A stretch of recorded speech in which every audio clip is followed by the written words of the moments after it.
Northern Mexico, a land where water exists only in memory, and the ground is so hard that no drill bit wants to touch it.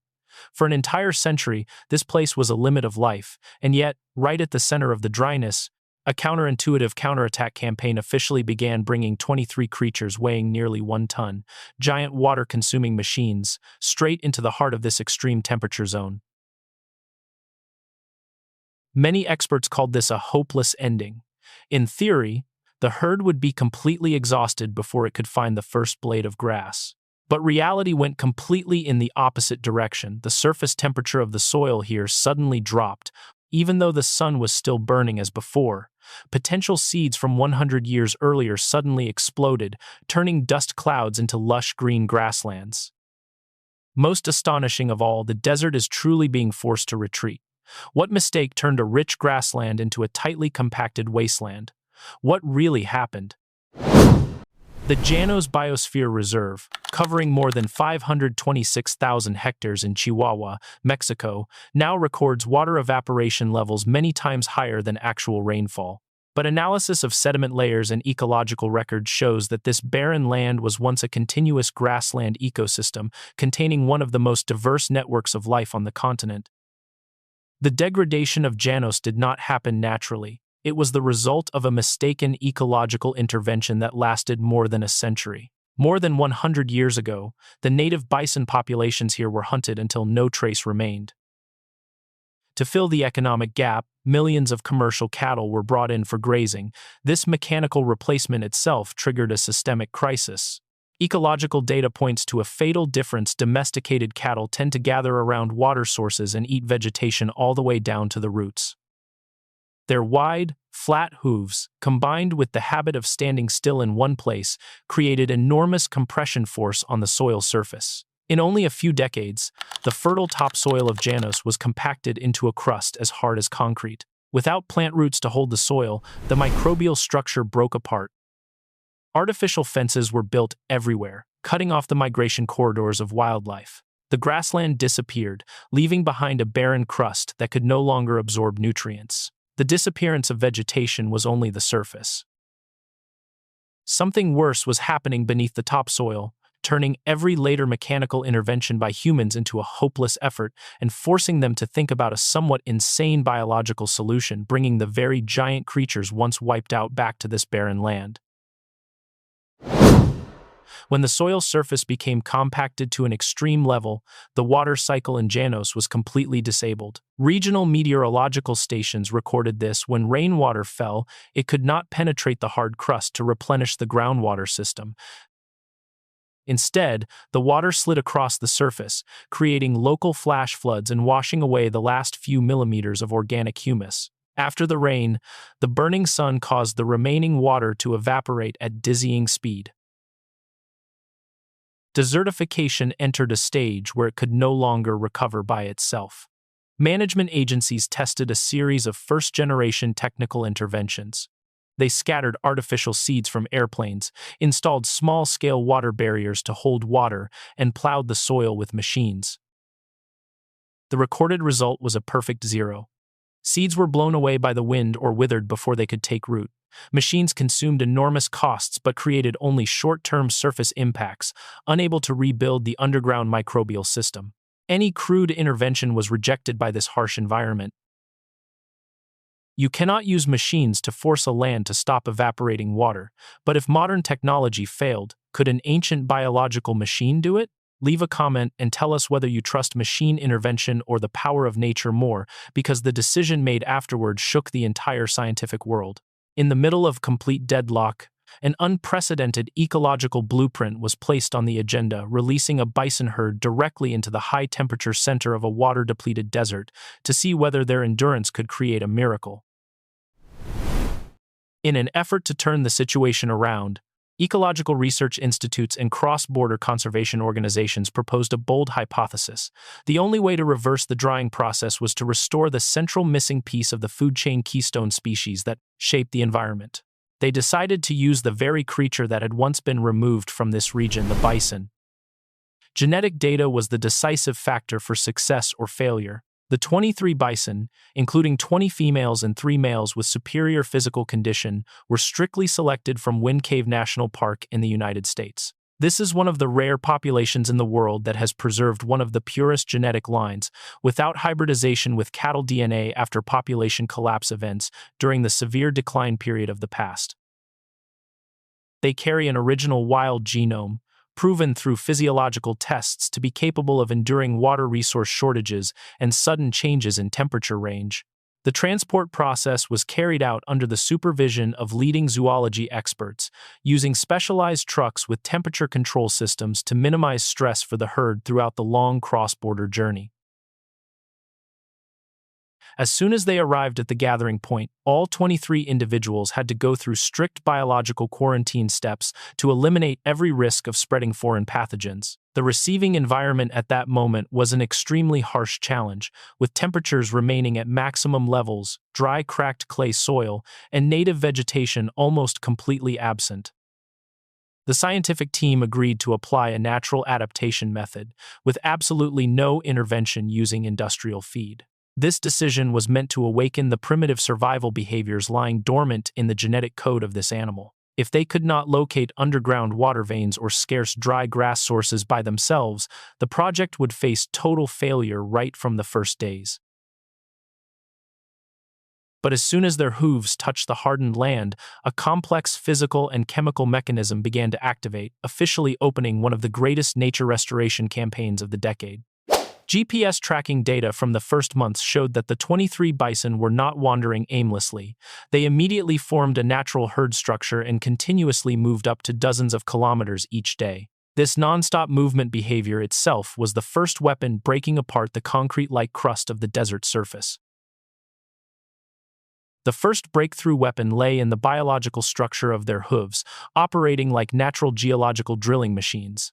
With a load reaching nearly 1 ton, every step of a bison creates extremely powerful penetrating pressure, shattering the clay surface that had been compacted for decades. This chain of mechanical impacts immediately opened millions of underground microchannels, allowing the oxygen and rainwater cycle to reconnect with the deeper layers. After breaking the hard surface crust, this biological machine automatically shifted into the stage of designing a water storage system through its habit of rolling on the ground to remove parasites. The depressions they created operated like a network of micro-reservoirs. Terrain monitoring data confirmed that these ground hollows could maintain surface moisture 30 to 40% higher than areas without animal footprints. The extremely rare rainwater was now locked inside these pits, turning them into ideal nurseries for native grass seeds that had been lying dormant and waiting for decades. In addition, the thick, shaggy fur of the bison accidentally became a giant automatic seed sowing system. Millions of seeds caught in their fur were transported and dispersed along broad ecological corridors, re-establishing vegetation in even the most distant places. The decisive missing piece for reactivating the underground microbial system was the mobile organic fertilizer network. An adult individual can consume biomass equal to 1.6% of its body weight each day and return dozens of kilograms of waste to the environment. This is a massive natural supply of nitrogen and phosphorus, accompanied by billions of beneficial bacteria for restoring soil structure. This concentrated biological nitrogen and phosphorus directly injects nutrients into the exhausted land.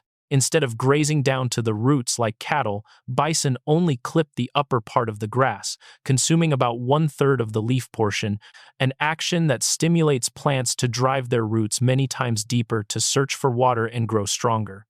These activities took place in complete silence during the early years. But underneath, the ecosystem was resetting its survival genetic codes, creating a perfect foundation while waiting for the explosive signals that monitoring equipment was about to record. Ecological measurement reports after 1 decade revealed numbers that completely changed conservation thinking. From the original 23 individuals, the bison population at Janos exploded to more than 200 healthy animals in just a blink of ecological history. The natural reproduction rate reached an optimal level, proving that nutrition and water sources here had recovered strongly. This success created the foundation for a second herd of 19 individuals to be released into the Madeira's del Carmen Reserve, expanding the ecological intervention zone. Independent measurement data from the Landsat satellite system and field survey reports from international conservation organizations provided undeniable scientific evidence. Advanced vegetation indexes at the Biosphere Reserve confirmed that green cover patches had surged to 45% along the main movement corridors. The previously cracked clay structure disappeared completely, giving way to a biological humus layer capable of retaining up to 80% of rainfall. The recovery effect can be observed most clearly through the large-scale explosion of biodiversity. The native plant network developed vibrantly, directly lowering the surface temperature of the soil and establishing stable microclimate zones. Increased moisture immediately attracted the return of a series of decomposing insects, beetles, and important pollinating organisms. The most astonishing thing is the re-establishment of the food chain. Black-tailed prairie dogs, another important species, returned to build burrows based on the grasslands created by the bison. Their burrows continued plowing the ground, helping water seep deeper. Following them came burrowing owls, golden eagles, and coyotes. The ecological picture was completed from underground microorganisms to aerial predators. Life had truly pushed back the dryness. However, behind this brilliant picture of success, the recovery process of this original ecosystem is facing risks that are rarely mentioned.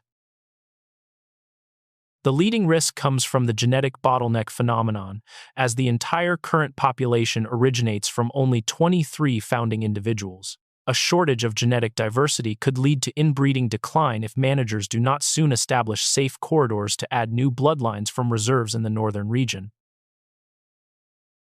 The second challenge comes from extreme weather events caused by global climate change. Large-scale droughts of severe intensity in northern Mexico are fully capable of erasing all the water recovery achievements that these animals worked so hard to recreate. At the same time, the herd's population growth rate is creating intense spatial competition with agricultural farming areas. This forces authorities to struggle with finding a balance between expanding natural ecological corridors and protecting the livelihoods of local communities. This is not only an achievement in one isolated area, it is proof of an ancient biological technology with global significance. Have you ever thought grassroots could be as important to the global climate as the Amazon rainforest? The answer lies in the next section. The astonishing recovery in northern Mexico has proven this restoring original ecosystems with keystone species is the most effective and economical strategy for reversing ecological crisis. Millions of hectares of restored grassland do not only provide habitat, they are also giant carbon-absorbing machines. The grassroot network penetrating deep underground is a massive carbon storage vault and far safer than woody forests, especially when facing the risk of wildfires. Because of this superior ecological efficiency, the model of restoration using keystone animals is being widely studied for application across the North American prairies, the wildlands of Australia, and even arid regions of Africa. When we stop fighting nature with rigid machines and return the correct missing biological piece, the system automatically activates its healing mechanism. However, the risk of collapse is always lurking. Extreme climate instability, groundwater depletion caused by agriculture, and conflicts of interest over grazing space are still threatening these young wild populations. Collapse can still repeat itself if connected ecological corridors are not placed under strict legal protection. The story of 23 giant creatures reviving an entire dead land has proven that natural ecosystems possess extraordinary recovery power, and the only prerequisite is that humans must know how to step back at the right time and return control to nature. Can the success in northern Mexico become the ultimate blueprint for reversing ecological collapse around the world, or is it only a single miracle that cannot be copied?